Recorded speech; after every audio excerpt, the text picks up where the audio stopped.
باللہ من الشیطان الرجیم بسم اللہ الرحمن الرحیم الحمد للہ رب العالمین والصلاة والسلام علی سید المرسلین امام المتقین قائد المجاہدین رحمت للعالمین وآلہ واصحابہ اجمعین رب اشرح لی صدری ویسر لی امری واحلل عقدۃ من لسانی یفقهوا قولی اما بعد قال اللہ تعالی فی القرآن المجید بسم اللہ الرحمن الرحیم سبحان الذی اسری بعبده لیلا من المسجد الحرام الی المسجد الاقصى الذی بارکنا حولہ لنریہ من آیاتنا انہ هو السمیع البصیر۔ سورہ بنی اسرائیل آیت نمبر 1۔ اللہ تعالیٰ ارشاد فرماتے ہیں، پاک ہے وہ ذات جس نے اپنے بندہ خاص کو رات کے مختصر سے حصے میں مسجد حرام سے مسجد اقصیٰ تک سیر کرائی، جس کے ارد گرد ہم نے برکتیں رکھی ہیں تاکہ انہیں اپنی نشانیاں دکھائیں، بے شک وہی سننے والا اور دیکھنے والا ہے۔ آیت شریفہ کے ان الفاظ پر بہت زیادہ توجہ کی ضرورت ہے۔ سب سے پہلے اللہ تعالیٰ نے سبحان کے لفظ سے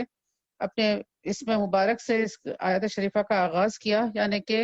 پاک ہے وہ ذات، یعنی کہ اے انسانوں سننے والوں، شک اور شبہ میں مت پڑو کہ یہ کیسا ہوا ہوگا،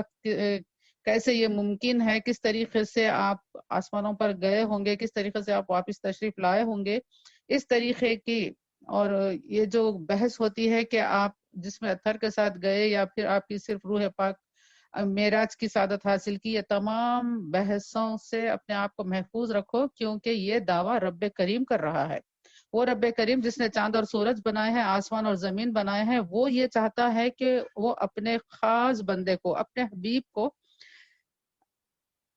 اپنے رات کے ایک مختصر سے حصے میں، یعنی کہ پوری رات نہیں، پورا دن نہیں، اللہ تعالیٰ نے یہاں بھی نشاندہی کروا دی کہ ایک مختصر سے وقفے میں، ایک تھوڑے سے ٹائم میں اللہ تعالیٰ نے مسجد حرام سے مسجد اقصیٰ تک سیر کرائی۔ اور پھر اس کے بعد اللہ تعالیٰ نے مسجد اقصیٰ کے مقام کی اللہ تعالیٰ نے برکتیں گنوائی، جس کے ارد گرد ہم نے برکتیں رکھی ہیں۔ فلسطین میں مسجد اقصیٰ کے اطراف اللہ نے یہ فرمایا کہ ہم نے یہاں پر برکتیں رکھی ہیں تاکہ انہیں اپنی نشانیاں دکھائیں، بے شک وہی سننے والا ہے۔ اس سے ہٹ کر دیگر آیاتوں میں بھی معراج شریف کے بارے میں تذکرے ہم کو ملتے ہیں، جیسے کہ سورہ بنی اسرائیل کی 60ویں آیت میں آتا ہے، اور اللہ تعالیٰ ارشاد فرماتا ہے کہ جو کچھ ہم نے آپ کو دکھایا اس کو لوگوں کے لیے آزمائش کیا، یعنی کہ لوگوں کے ایمان کا امتحان بن گیا یہ واقعہ کہ وہ تصدیق کرتے ہیں کہ انکار کرتے ہیں۔ اور پھر اس طریقے سے اللہ تعالیٰ نے اپنے نبی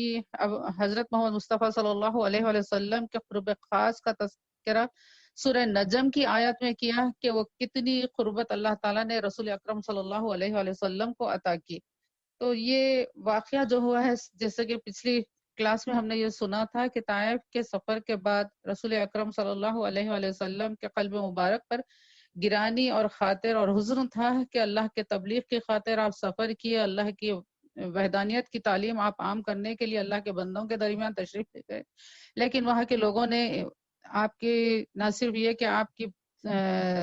دعوت کو قبول کیا، بلکہ آپ کی تکذیب پر، آپ کو تکلیف دینے پر اتر آئے۔ یہ بات آپ کو بڑی تکلیف دے رہی تھی۔ ان حالات میں اللہ تعالیٰ نے اپنے حبیب حضرت محمد مصطفیٰ صلی اللہ علیہ وآلہ وسلم کی تسکین قلب کی خاطر، آپ کو فرحت و مسرت عطا کرنے کی خاطر، اور آپ کی قدر و منزلت اللہ کے نزدیک کتنی ہے، اللہ تعالیٰ آپ کو اپنا کتنا قرب عطا کرتا ہے، یہ دنیا پر آشکار کرنے کے لیے اللہ تعالیٰ نے آپ کو آسمانوں کی سیر کروائی۔ اور یہ بات ہم یاد رکھیں کہ اللہ تعالیٰ نے اس مقدس سفر کو قرآن شریف میں اسراء کے نام سے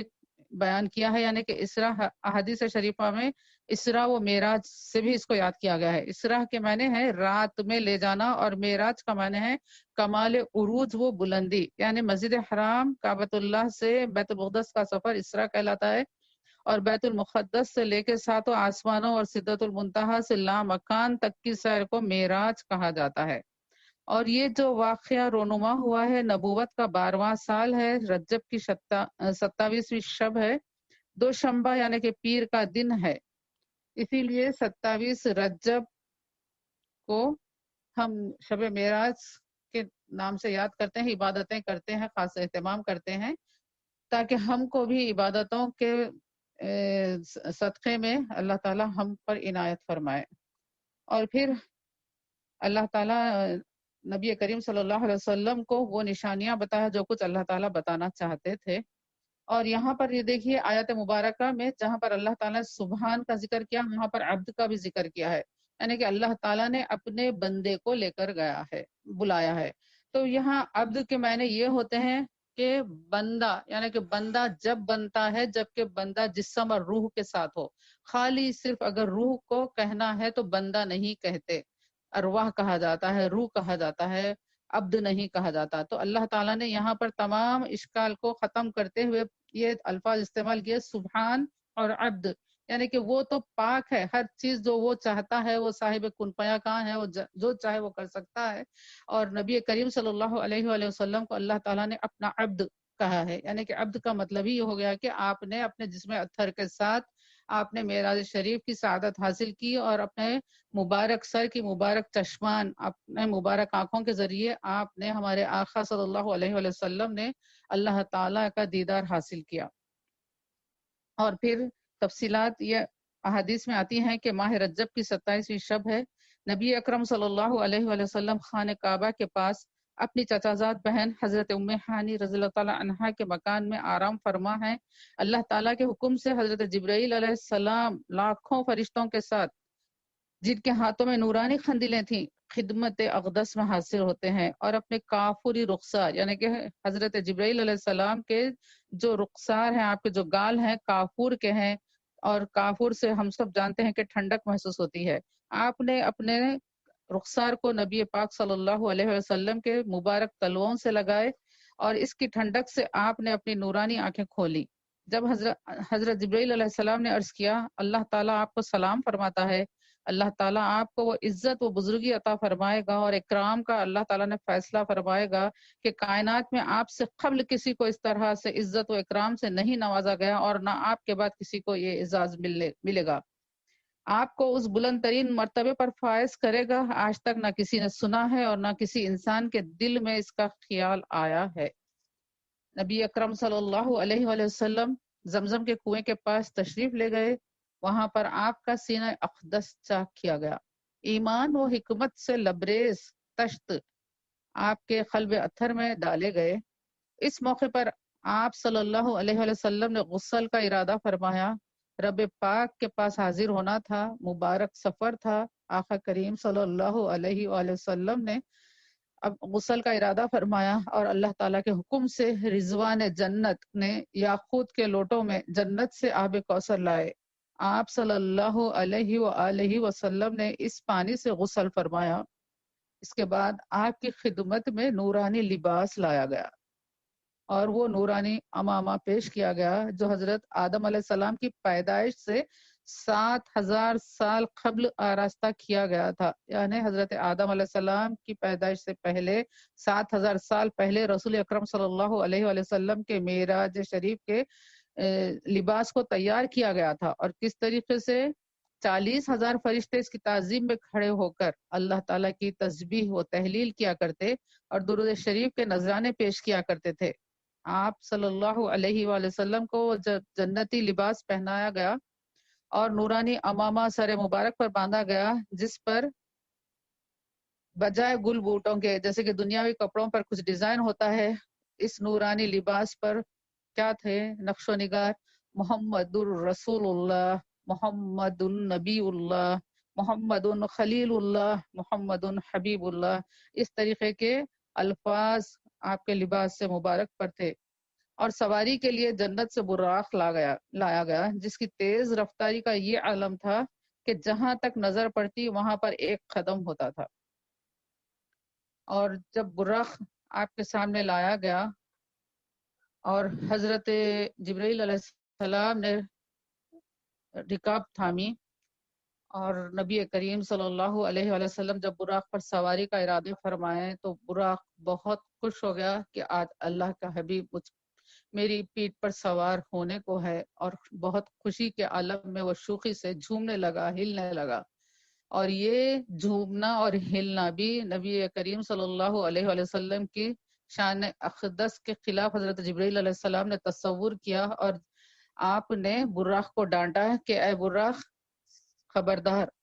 آپ صلی اللہ علیہ وآلہ وسلم جیسی مبارک ہستی نہ تجھ پر سوار ہوئی ہے نہ آئندہ کبھی ہوگی. بہت ادب اور تعظیم کا مظاہرہ تجھ کو کرنا ہے. یہ سننا تھا. براق پسینہ پسینہ ہو گیا. رسول اکرم صلی اللہ علیہ وآلہ وسلم کی تعظیم میں کہیں مجھ سے کچھ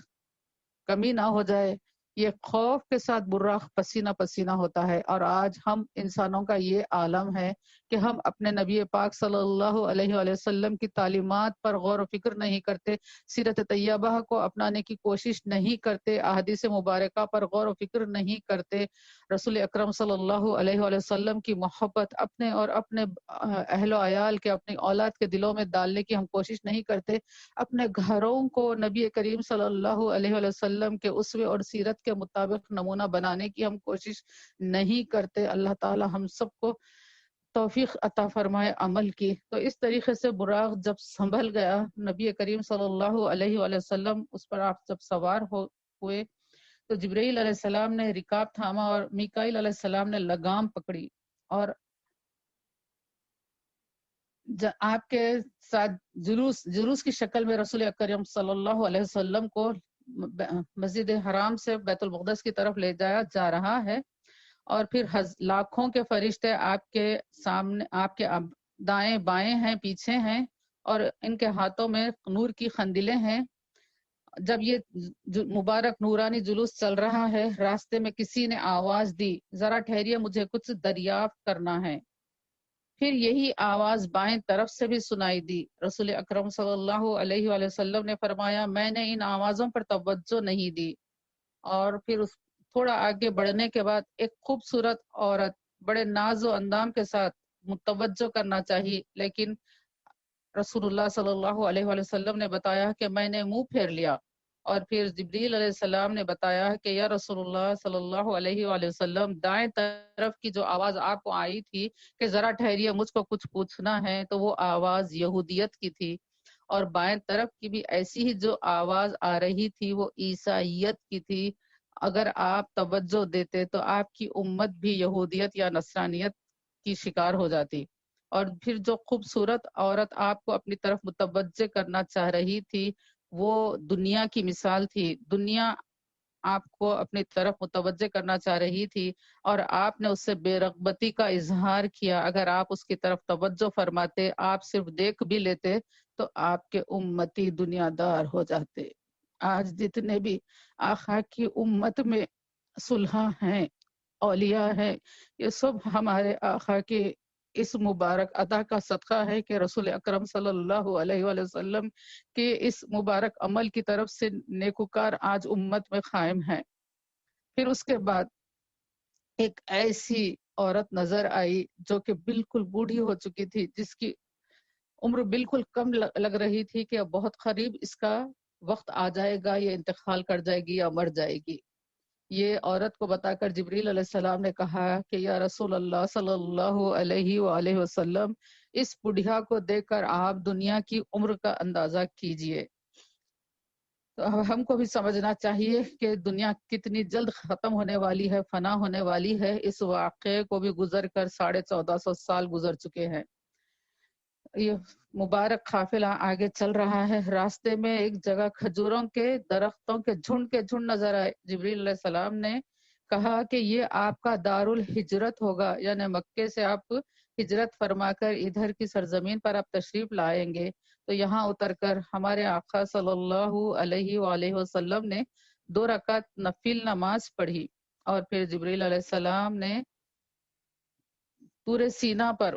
براق کو روکا اور بتایا گیا ہے کہ یہ وہ مقام ہے جہاں پر موسیٰ علیہ السلام کو اللہ تعالیٰ سے ہم کلامی کا شرف حاصل ہوا. ہمارے آقا صلی اللہ علیہ وآلہ وسلم نے یہاں پر بھی 2 رکعت نماز ادا فرمائی. پھر آگے جا کر بیت اللحم کے پاس براق رکا اور وہاں پر جو کہ حضرت عیسیٰ علیہ السلام کی مقام پیدائش ہے، رسول اکرم خاتم النبیین صلی اللہ علیہ وآلہ وسلم نے وہاں پر بھی 2 رکعت نماز ادا فرمائی. اس طریقے سے ہم کو ایک سبق ہے کہ جس بھی متبرک مقامات پر جائیں گے تو وہاں پر نفل نماز پڑھی جا سکتی ہے.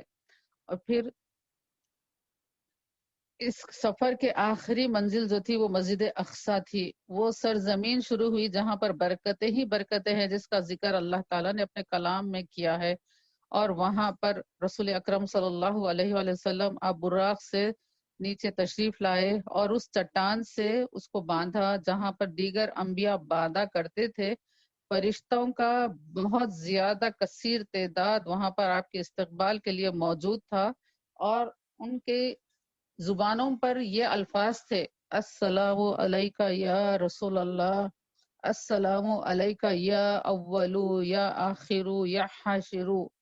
اور جبریل علیہ السلام نے کہا کہ یا رسول اللہ، آپ اول اعتبار شفاعت ہیں، سب سے پہلے قیامت میں ہمارے آقا صلی اللہ علیہ وآلہ وسلم کو شفاعت کی اذن اللہ تعالیٰ عنایت فرمائے گا.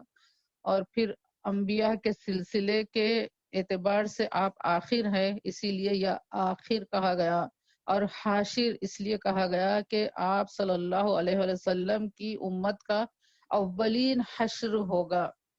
حشر میں سب سے پہلے رسول اکرم صلی اللہ علیہ وآلہ وسلم کی امت کا حشر ہوگا. اور نبی اکرم صلی اللہ علیہ وآلہ وسلم بیت المقدس تشریف لائے. حضرت انبیاء اکرام سے ملاقات کے بعد جبریل علیہ السلام نے اذان کہی، صفیں باندھ لی گئیں، امامت کا مصلی خالی تھا. حضرت جبریل امین علیہ السلام نبی اکرم صلی اللہ علیہ وآلہ وسلم سے عرض کیے، یا رسول اللہ صلی اللہ علیہ وآلہ وسلم، آگے تشریف لے جائیے اور سارے انبیاء اور رسولوں کی امامت کیجیے. چنانچہ ہمارے آقا صلی اللہ علیہ وآلہ وسلم نے 2 رکعت نماز پڑھائی. تمام انبیاء اکرام اور فرشتوں نے آپ کی اقتداء میں نماز ادا کی. مسلم شریف میں حدیث شریف ہے کہ نبی اکرم صلی اللہ علیہ وآلہ وسلم نے ارشاد فرمایا، فحانت الصلاۃ فاممتہم، جب نماز کا وقت آیا تو میں نے انبیاء اکرام کی امامت کی. نماز کے بعد گویا کہ ایک جلسہ منعقد ہوا جس میں تمام انبیاء نے اپنے اپنے خطبے ارشاد فرمائے. ہر نبی ایک کے بعد ایک کھڑے ہو کر خطبہ دینے لگے. ان خطبوں میں اللہ تعالیٰ کی حمد و ثنا کی گئی اور اس کا شکر ادا کیا گیا، اور ہر نبی نے اپنے وہ فضائل و خصوصیات کو بیان کیا جو اللہ تعالیٰ نے انہیں عطا فرمائے. چنانچہ سب سے پہلے حضرت ابراہیم علیہ السلام نے خطبہ دیا، پھر حضرت موسیٰ علیہ السلام، پھر داؤد علیہ السلام، پھر سلیمان علیہ السلام، اور پھر عیسیٰ علیہ السلام نے خطبہ دیا. عیسیٰ علیہ السلام کے خطبے کے بعد ہمارے آقا حضرت محمد مصطفیٰ صلی اللہ علیہ وآلہ وسلم نے قیام فرمایا اور ارشاد فرمایا، ہر ایک پیغمبر نے خدا کی تعریف کی، اب میں بھی بیان کرتا ہوں. الحمدللہ رب العالمین، سب تعریف اس خدا تعالیٰ کے لیے ہے جس نے مجھے تمام جہاں کے لیے رحمت بنا کر بھیجا ہے. تمام عالم کے لیے مجھے اکیلے کو پیغمبر اور ہادی بنایا ہے. مجھ پر قرآن مجید اتارا جو حق اور باطل میں پورے طور سے فرق کرتا ہے. اللہ تعالیٰ نے اس قرآن میں ہر ایک اصول بیان فرما دیے. اللہ تعالیٰ نے میرا سینہ کھول دیا ہے، میرے ذکر کو اپنے ذکر کے ساتھ ملایا ہے، کوئی جگہ میرے ذکر سے خالی نہ چھوڑی. مجھ کو سب سے اول نبوت عطا فرمائی، سب کے بعد خاتم الانبیاء بنا کر بھیجا. مجھے رؤوف و رحیم کا خطاب عطا فرمایا. میری امت کو سارے امتوں پر بزرگی دی. میری پوری امت کو منصب نبوت یعنی مرتبے پر امر بالمعروف اور نہی عن المنکر کا فریضہ عطا کرنے کا منصب عطا کیا. انہیں دنیا میں سب سے پیچھے بھیجا مگر آخرت میں سب سے پہلے بخشے گا اور جنت میں سب سے اول داخل کرے گا. جب حضرت محمد مصطفیٰ صلی اللہ علیہ وآلہ وسلم نے اپنا خطبہ ختم فرمایا تو حضرت ابراہیم علیہ السلام نے کہا کہ اے پیغمبروں کی جماعت، محمد صلی اللہ علیہ وآلہ وسلم نے اپنے وہ فضائل بیان فرمائے کہ بلا شک وہ تم سب پر فضیلت لے گئے اور سب سے بڑھ گئے، اس لیے کہ اگلے پیغمبروں نے جو باتیں بیان کی وہ جلد فنا ہونے والی یا صرف جسم پر اثر ڈالنے والی تھی، جیسے سلیمان علیہ السلام اور داؤد علیہ السلام کے معجزے. یہ سب فانی معجزے ہیں. اس کے خلاف حضرت محمد مصطفیٰ صلی اللہ علیہ وآلہ وسلم کے معجزے اور فضائل روحانی ہیں اور باقی رہنے والے ہیں اور قیامت تک رہنے والے معجزے ہیں ہمارے آقا صلی اللہ علیہ وآلہ وسلم کے. اور آپ نے اپنی امت کو بزرگی دلوائی ہے جو کسی پیغمبر نے یہ بات نہیں کی. اور پھر نبی اکرم صلی اللہ علیہ وآلہ وسلم نے ارشاد فرمایا، میرے سامنے دو برتن لائے گئے، ایک برتن میں دودھ تھا اور دوسرے میں شراب تھی۔ مجھ سے کہا گیا کہ ان میں سے آپ جو چاہیں اس کا انتخاب کر لے۔ ہمارے آقا صلی اللہ علیہ وآلہ وسلم نے دودھ کا انتخاب فرمایا، اور اس انتخاب پر جبریل علیہ السلام نے فرمایا کہ یا رسول اللہ، آپ نے فطرت کو چن لیا ہے۔ یہاں پہ یہ بات یاد دلاؤں کہ ہمارا مذہب دین اسلام بھی فطرت پر مبنی ہے۔ آپ کی امت کے لیے ہدایت اور دینداری آپ نے اختیار فرمائی ہے، یعنی کہ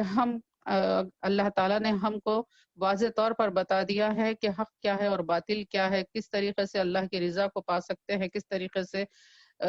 ہم جنت کے حقدار بن سکتے ہیں، اور دوسری جو تمام گمراہ کرنے والی راہیں ہیں وہ گمراہی کی ہیں، جہنم کی طرف لے جانے والی ہے۔ یہ واضح ہدایت اللہ تعالیٰ نے ہم کو اسلام کے ذریعے، قرآن کے ذریعے، نبی کریم صلی اللہ علیہ وسلم کے اسوے کے ذریعے، احادیث کے ذریعے ہم کو بتا دی ہے۔ اور جبریل علیہ السلام نے کہا کہ اگر آپ شراب کا برتن لیتے تو آپ کی امت گمراہ ہو جاتی۔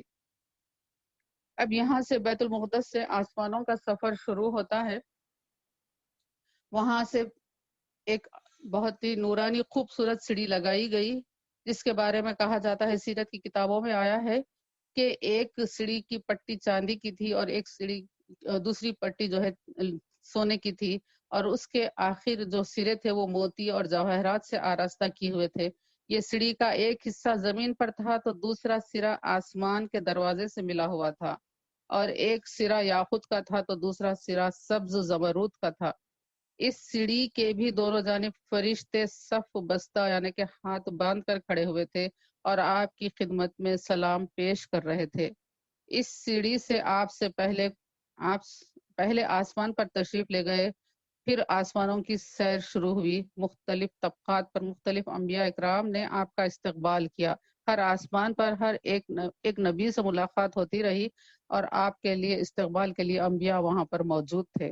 پہلے آسمان پر حضرت آدم علیہ السلام موجود تھے، اور دوسرے آسمان پر حضرت عیسیٰ علیہ السلام اور حضرت یحییٰ علیہ السلام موجود تھے۔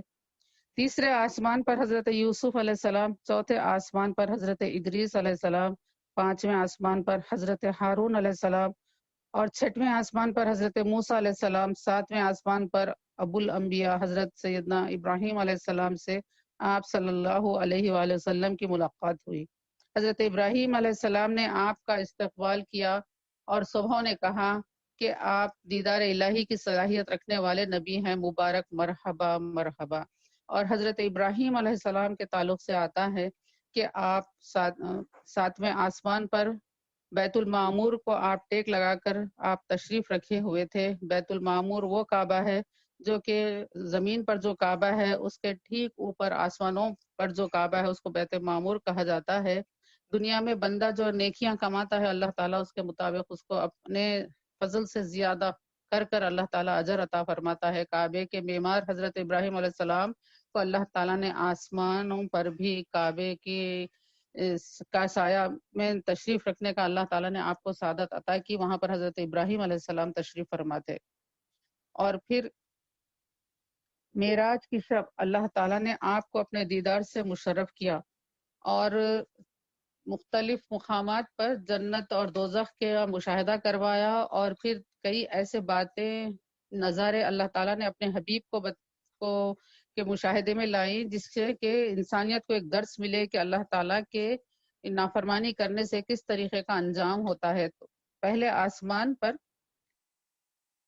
آپ نے یہ دیکھا کہ کچھ لوگ ہیں جو کھیتی کاٹتے ہیں، اور جس طریقے سے وہ کھیتی کاٹتے ہیں تو اور وہ کھیتی بڑھتی جاتی ہے۔ تو جبریل علیہ السلام نے کہا کہ یا رسول اللہ، یہ وہ لوگ ہیں جو اللہ کے دین کے لیے کام کرتے تھے، جہاد کرتے تھے، نیکیاں کرتے تھے، اللہ تعالیٰ ان کے اجر میں اضافہ فرماتے رہتا ہے۔ اور پھر آپ نے ایسے لوگوں کو بھی دیکھا کہ فرشتے ان کے سر پتھر سے کچل رہے ہیں، تو بتایا گیا کہ یہ وہ لوگ ہیں جو نماز سے غفلت برتتے تھے۔ اور پھر چند ایسے لوگوں پر سے آپ کا گزر ہوا جن کے کپڑوں پر پیون تھے اور وہ جانوروں کی طرح گھاس کھا رہے تھے۔ بتایا گیا کہ یہ وہ لوگ ہیں جو زکوٰۃ اور خیرات سے جی چرانے والے تھے، اور زکوٰۃ اور خیرات سے جی چرانے والوں کا یعنی کہ صدق دل سے ادا نہ کرنے والوں کا یہی انجام ہوتا ہے۔ اور آپ نے یہ مشاہدہ فرمایا کہ ایک آدمی لکڑیوں کا گھٹا اٹھانے کی کوشش کر رہا تھا لیکن وہ اٹھتا نہیں تھا، تو لکڑیاں کم کرنے کی بجائے اور بڑھا دیتا تھا۔ یہ وہ شخص تھا جو امانتوں اور ذمہ داریوں کے بوجھ کو کم کرنے کی بجائے اس میں مسلسل اضافہ کرتا ہے۔ چند لوگوں کے پیٹ میں سانپ بھرے ہوئے نظر آئے، لوگ انہیں زمین پر رونتے ہوئے چل رہے تھے، تو بتایا گیا کہ یہ وہ بدبخت ہیں جو سود کھاتے تھے، زمین پر سود خوری کرتے تھے۔ اور پھر رسول اکرم صلی اللہ علیہ وآلہ وسلم نے ایسے مرد اور عورتوں کو دیکھا کہ ان کے طرف تازہ ذائقہ دار گوشت رکھا ہے، لیکن وہ دوسری طرف رکھا ہوا سڑا ہوا گوشت کھانے کے لیے اپنے ہاتھ بڑھاتے ہیں رغبت کے ساتھ۔ تو بتایا گیا کہ یہ وہ مرد اور عورتیں ہیں جو اپنے حلال رشتے رکھنے والے شوہروں اور بیویوں کے ہوتے ہوئے زنا کرتے تھے، ناجائز تعلقات رکھتے تھے۔ اور پھر آپ صلی اللہ علیہ وآلہ وسلم نے یہ دیکھا کہ ایک سوراخ سے بڑا بیل نکل آیا ہے اور پھر اسی راستے سے واپس ہونا چاہتا ہے لیکن جا نہیں سکتا، اور یہ بتایا گیا کہ یہ فتنہ پھیلانے والوں کا انجام تھا، یعنی کہ منہ سے جو بات نکل جاتی ہے وہ واپس زبان میں نہیں جا سکتی، جس طریقے سے اس مثال میں بات بتائی گئی کہ ایک سوراخ سے بڑا بیل نکلا اور وہ واپس جانا چاہتا ہے اسی سوراخ میں لیکن وہ جا نہیں سک رہا، یعنی کہ فتنہ پھیلانے والوں کو بیل کی شکل بنا دیا گیا اور پھر اسی تگودو میں وہ رہتا ہے۔ اور پھر کچھ لوگ ایسے بتائے گئے جن کے ناخن تانبے کے تھے اور اس سے وہ اپنے منہ نوچ رہے تھے، اور بتایا گیا یہ غیبت کرنے والوں کا انجام ہے، پیٹ پیچھے جو برائی کرتے ہیں ان کا انجام یہ ہے کہ ان کے ناخن آخرت میں تانبے کے ہو جائیں گے اور اس ناخن سے وہ اپنے منہ لوچیں گے۔ اور پھر چند افراد ایسے تھے جن کے ہونٹ اونٹ کے ہونٹوں کے جیسے تھے، یعنی کہ اتنے بڑے بڑے ہونٹ تھے جیسے کہ اونٹ کے ہونٹ ہوتے ہیں، اور وہ اس سے انگارے پھک رہے تھے۔ بڑے بڑے ہونٹ ہوں گے تو کتنی انگار اس میں ڈال لے سکتے ہیں، اللہ ہم سب کی حفاظت فرمائے۔ اور یہ بتایا گیا کہ یہ وہ لوگ ہیں جو یتیموں کا مال ہضم کرنے والے ہیں، یعنی کہ اللہ تعالیٰ نے ان کو جو مال دیا اس پہ قناعت نہیں کیے بلکہ یتیموں کا مال ناجائز طریقے سے انہوں نے کھا لیے، تو اللہ تعالیٰ ان کو اس عذاب میں مبتلا رکھا ہے۔ اور اسی طریقے سے ایسے عورتوں کا بھی عذاب بتایا گیا جو کہ حرام کاری کرتے ہیں اور اپنے اس غلط فعل کی وجہ سے ناجائز بچوں کو اپنے شوہروں کی طرف منسوب کرتے ہیں۔ اللہ تعالیٰ تمام مسلمان بہنوں کو صحیح طریقے سے زندگی گزارنے کی، شریعت کے آداب کے حساب سے زندگی گزارنے کی توفیق نصیب فرمائے۔ یہ مشاہدات تھے جو رسول کریم صلی اللہ علیہ وآلہ وسلم نے مشاہدہ فرمائے، اور پھر جنت کا بھی مشاہدہ آپ نے کیا جس میں آپ نے یہ دیکھا کہ ایک موتیوں کا محل ہے، تو بتایا گیا کہ یہ محل حضرت خدیجۃ الکبریٰ رضی اللہ تعالی عنہا کا ہے۔ یاد کریں اس جملے کو جو ہماری ماں حضرت خدیجۃ الکبریٰ رضی اللہ تعالی عنہا نے اپنے آخری وقت میں آپ کے ایک رشتہ دار نے جب تیمارداری کے لیے تشریف لائے تو انہوں نے اعتراض کیا تھا کہ خدیجہ تم نے اپنا سارا مال اس طریقے سے خرچ کر دیا اور اپنے لیے کچھ نہیں رکھا، اور آج تم اتنی مفلسی کی حالت میں، بیماری اور کمزوری کی حالت میں، کپڑے پھٹے ہوئے ہیں، اس حالت میں تم اس دنیا سے رخصت ہو رہی ہو، یہ حالت تمہاری ہو گئی ہے، یہ تم نے کیا کیا، اپنا پیسہ کس طریقے سے ختم کیا؟ تو ہماری ماں خدیجۃ الکبریٰ رضی اللہ تعالی عنہا نے کہا کہ تم کیا جانو کہ میں نے کیا کمایا ہے؟ اللہ تعالیٰ نے ہماری ماں حضرت خدیجۃ الکبریٰ رضی اللہ تعالی عنہا کے لیے موتیوں کا ایک محل جنت میں خاص آپ کے لیے تعمیر فرمایا ہے۔ اس طریقے سے حضرت عمر فاروق کا محل بھی نظر آیا، حضرت بلال کی خطبوں کی آہٹ سنائی دی، اور ایسے بہت سے مشاہدات تھے جنت کے جو رسول اکرم صلی اللہ علیہ وسلم نے مشاہدہ فرمائے۔ اور آپ نے دوزخ کے دیکھنے کا بھی ارادہ ظاہر فرمایا ہے، تو دوزخ بھی آپ کے سامنے کھول دی گئی، تو آپ نے دیکھا کہ بہت ہی ہولناکیوں کے ساتھ دوزخ نمودار ہوئی ہے، اور اتنی آگ ہے کہ ایسا لگتا ہے کہ اس کا ایک طبقہ دوسرے طبقے پر حاوی ہونے کی کوشش کر رہا ہے۔ اور پھر اس کے بعد معراج کی شب اللہ تعالیٰ نے آپ کو اپنے دیدار سے مشرف کیا، اور پھر اس کے لیے جو قرآن مجید کی آیت مبارکہ ہے کہ انہوں نے جو مشاہدہ کیا دل نے اسے نہیں جھٹلایا، لقد رأى من آیات ربہ الکبریٰ،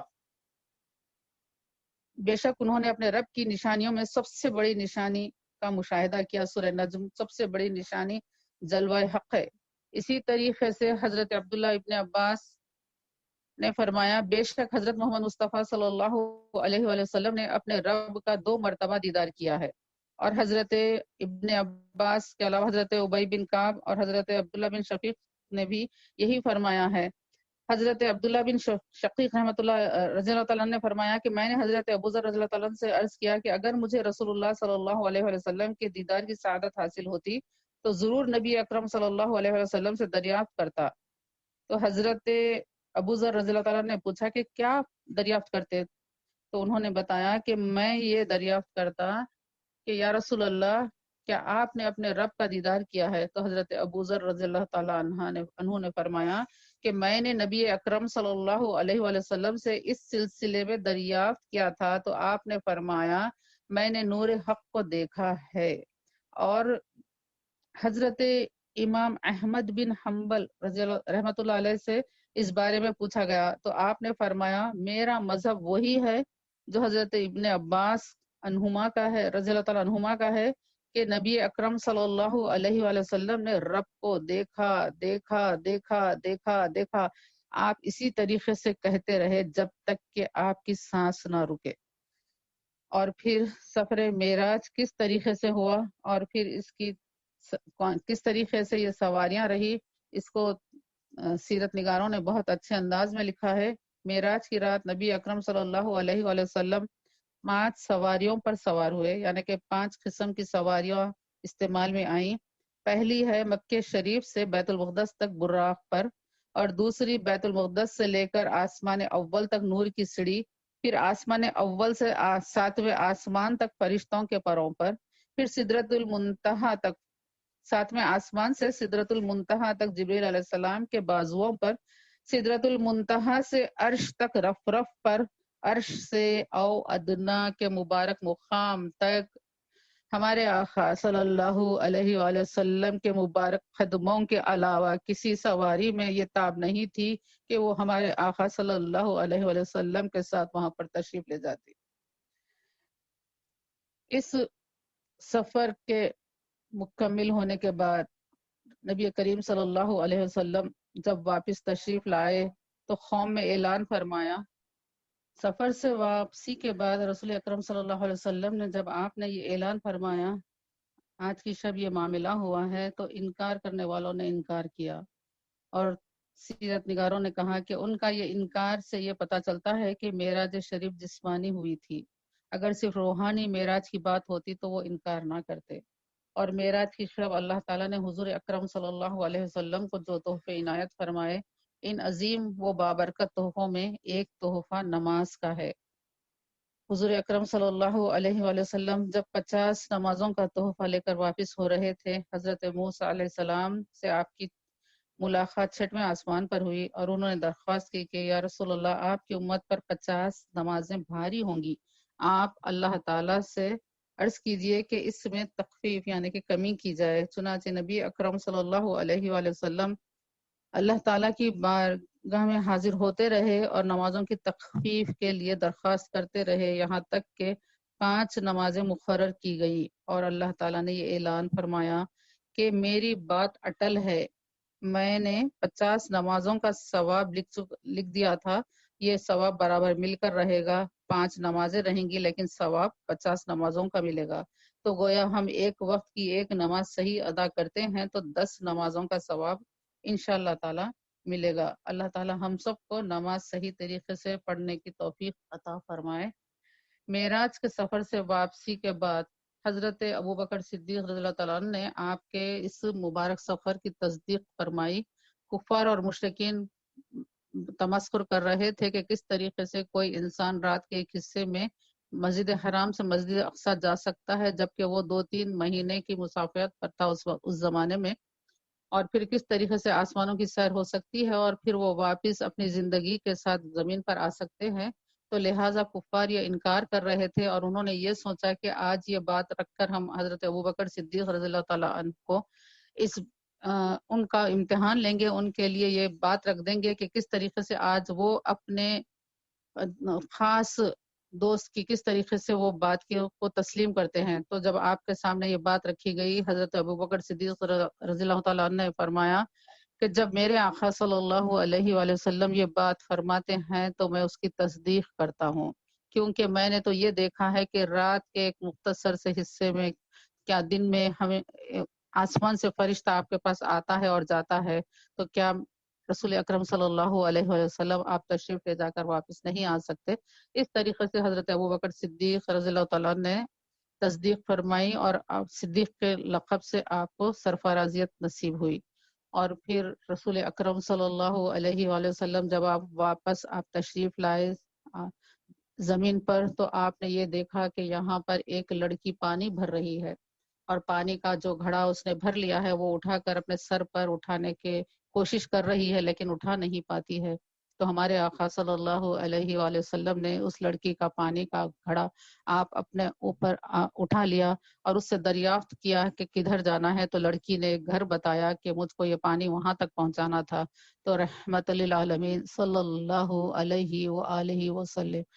معراج کی سفر سے آپ واپس ہو رہے ہیں، دیدار الہی سے آپ مشرف ہو کر واپس آ رہے ہیں، سارے آسمانوں کی سیر کر کر آپ واپس آ رہے ہیں، انبیاء کی امامت فرما کر آپ واپس آ رہے ہیں، لیکن یہاں پر آپ دیکھ رہے ہیں کہ ایک لڑکی ہے جو پانی کا گھڑا اٹھا نہیں پا رہی ہے، تو اس کو آپ ہاتھ لگاتے ہیں، اس کی مدد فرماتے ہیں، اور نہ صرف یہ بلکہ اس کے گھر پر لے کر آپ پہنچ جاتے ہیں۔ جب وہ گھر والا، وہ مالک مکان جب دروازہ کھولتا ہے تو وہ حیران ہو جاتا ہے، اور وہ پوچھتا ہے کہ آپ کون ہیں؟ رسول اکرم صلی اللہ علیہ وآلہ وسلم نے بتایا، اور یہ بھی بتایا ہے کہ میں معراج کی شب